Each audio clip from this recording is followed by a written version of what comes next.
Hello and welcome back to the Everyday Ceremony. So today we are going to dive into how to move from a place of victimization, from victimhood, into or towards an experience of freedom. And we're going to get into all the different nuances of how actually we are victims of our own mind, of our own physiology, of a collective field of belief that is existing on this earth right now, and how we can actually use that to not go around that, but through that into freedom, and what that really means, and also how we misconceive freedom. So we're gonna get into a lot of things today. I'll try to keep it short, simple, actionable, right to the point, and that's why I want to get right into it. So we all know how it is to be the victim. And oftentimes we have this classical picture of a victim in mind, that the victim is submissive and underneath, And in a certain way, most of us are doing that. In a certain way, most of us are victims of the idea that we can actually be free. And to explain that a little bit further, I want to read you a quote from G.I. Gurdjieff. And that goes, "You are in prison. If you wish to get out of prison, the first thing you must do is realize that you are in prison. If you think you are free, you can't escape." And what that means, and how I paraphrase that, especially focusing on the whole world of emotions, is if you think you can escape or get rid of your feelings and emotional states by, for example, avoiding them or projecting them onto others, you will forever be caught in emotional drama. Yet if you start to actually accept, acknowledge, and take responsibility for your emotional states and the ways you feel, you'll start to move towards freedom by embracing the challenges of the human experience. And that is what I see as the path, as the journey of moving from victimization, from victimhood, towards freedom, is to actually realize that we have an illusionary picture in our mind of what it means to be free. For a lot of us, that means being happy and high energy and light and shining and with a big ass smile all the time. But that just doesn't work, because that is just one side of the spectrum. But we strive for that illusionary freedom, actually victimizing ourselves in the process, because we make ourselves the victims of our circumstances and of polarity itself.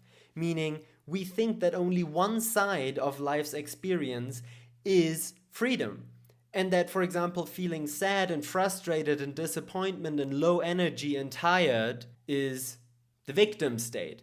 Yet actually dividing it into those two, high, happy, free, and low, sad, let's say, victim, that already puts us into this self-created prison. So we actually strive for being high most of the time, keeping ourselves busy with actually this attainment, with achieving that freedom, yet actually being caught by our unconscious patterns and beliefs about ourselves and the world. Because we think that we will only be free once we got rid of all the trauma, because when we got rid of all those emotions, when we got rid of all those things that are uncomfortable and bugging us and bothering us and interfering with us being happy and bumpy and jumpy all of the time. But that's not what freedom is. So what freedom really is actually not having to be high all the time, but to be able to accept the highs and the lows, the gifts and the shadows, the pleasure and the pain, and just the full spectrum of being a human being. So what is happening to a lot of us is we want to be free, but what ends up is that we live in dishonesty, because we are not being honest with how we feel. We think that we need to get rid of something to be free, and so we pretend that we are free by avoiding our emotions or pushing them onto others. And there's really two ways how you can see how you are a victim of your circumstances. And that is, one, by complaining about the world, by complaining about your circumstances, by complaining about the people around you, by complaining about how life is, and that is basically the repressive nature. In that way, you would be that traditional victim of like, oh my god, life is happening to me, and oh my god, I lost this, and oh my god, 2 generations ago here, and I grew up there, and blah blah blah blah blah blah blah, the full complaining thing. But there is actually another kind of victim, and that is the reactive victim. And the reactive victim blames. Oftentimes we blame ourselves, but we also love blaming other people. You know, my ex-girlfriend, my partner, my business partner, my clients, my boss, the government, the health system, the this, the that, the here, the there. Like, we love to blame. And that is also an expression of being a victim. It's the reactive one. It's the one that's actually angry about not feeling free, right? And so we try to get out of that by blaming the world. And so before we get into the way of actually how do we deal with that, I want to give you a little resume of what we just explored. So, in a certain way, we are all victims of our own belief that freedom is somewhere in the future, that freedom is something different than one we're experiencing right now, and that freedom is something one-sided. You know, freedom is something being happy all the time, being joyful all the time, being high energy all the time, being successful all the time. You know, being in the positive side of things, in the positive polarity all the time. So we discredit the negative one, and that's what actually already holds us captive. Because we are not free to experience maybe the lower emotions, the confusion, the disappointment, the anger, the sadness, the resentment, all those things, the grief, the pain, you know, like that stuff also needs to be expressed. But we discredit that, and that is what makes us kind of caught and stuck in those unconscious patterns and those unconscious beliefs about the world needing to be a certain way for us to feel free. And that has 2 expressions. We complain or we blame. We repress it or we react out of it. Both are victims. Neither of them is free. So now, how do we step into freedom? As I said before, actually we want to be free, but we end up living in dishonesty. And so one of the crucial parts of being free is starting to really create a curious, authentic, and honest awareness about yourself. And that starts with seeing how you actually live in victimization, how you're victimizing yourself, how you're complaining, how you're blaming, how you are being a human being thinking freedom is somewhere else than here right now. And we all do that. If you tell me right now, that's not me, you're full of crap. I'm sorry, but that's not the case. And I can tell you, I was at that point as well. I was claiming that I was free of negative emotions. What I was doing is suppressing them, avoiding them, pushing them onto other people, projecting, all that kind of stuff. I was not free. I was numb, and I was unhappy, and I was not at peace with life itself, and ups and downs and lefts and rights and highs and lows and all of that. I was not at peace with that. I was trying to hold on to an illusionary reality of freedom, and because of that, actually living in a reality that felt like shit most of the time, even though it was beautiful. I was just so numb because I cut off a complete chunk of reality. Like 50%, all the negative, bad stuff was cut off. So if you're there right now, that's cool. You'll get out of there. Maybe just allow the possibility in that you wanting to be free, you know, claiming to be free, is actually an unconscious pattern of not being able to hold all those negative things, or to hold the discomfort of feeling those emotions, not being able to hold this pain within yourself. And that's cool. You can learn all of that. That is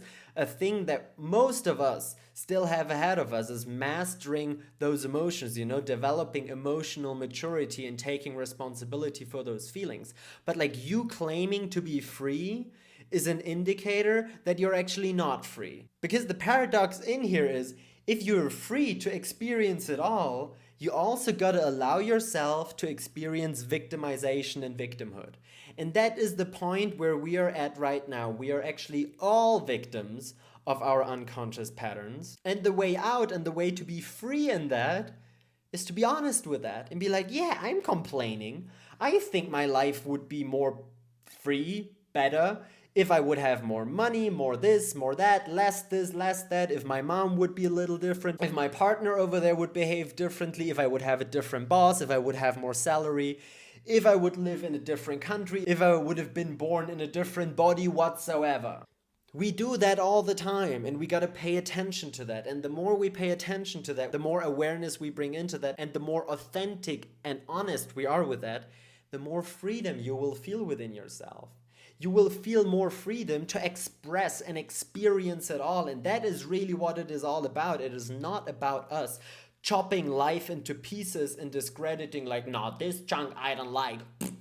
It's about embracing it all. It's about like, oh my God, can I see the beauty? Can I feel the unity? Can I feel the love of life in every single moment, in every single experience, no matter if positive or negative, up or down, you know? And that is a long journey. And I'm not saying you gotta do this right now, but just for you to understand, if you truly want to be free, you gotta accept that right now you're probably not as free as you think and as you claim, but that you're caught in your own unconscious web of complaining and blaming the world for the way you feel, and that you are not free right now. And so the only one who can set you free is you. And it's all attitude. It's all attitude towards your life. It's all attitude towards the highs and the lows. And being able to hold them both equally. In a certain way, letting go of the preference, letting go of like, but I want to feel happy. It's like, yeah, I get it. I also want to feel happy. But sometimes we just feel sad. Sometimes we just feel angry. Sometimes we just feel frustrated and disappointment. And it's this pain within ourselves and it wants to be expressed. So let's also give that some space. And if we allow that some space and we can hold that and we take responsibility for it, we will automatically feel more free in any experience, not just in the ones that we like. And we will spend less time chasing, less time seeking, less time hoping for a future experience to set us free, and actually more time feeling that peace and feeling the freedom in the moment of us living our lives through all the different experiences. Be honest with your own victimhood. Be honest with the ways you complain and you blame the world for you not feeling free. And that is the very thing that will allow you to experience the constriction of spirit, of love, of God being brought into a human body in a more free and enjoyable way. So I hope you were able to get something out of that. Thank you so much for tuning in. If you enjoyed that episode, make sure to share it with someone out there who you think could benefit from it. And if you actually want to step more into authentic confidence and letting go of self-shaming, self-judging, and more embracing yourself curiously, discovering who you truly are, I got some free resources down in the description and in my Instagram bio. Just click it, download the free resources, and get your journey of moving from self-judgment and self-shame into a more authentic, confident state right now, today. I love you much. I'm looking forward to welcoming you back on here in our next episode. Have a wonderful day. Peace out.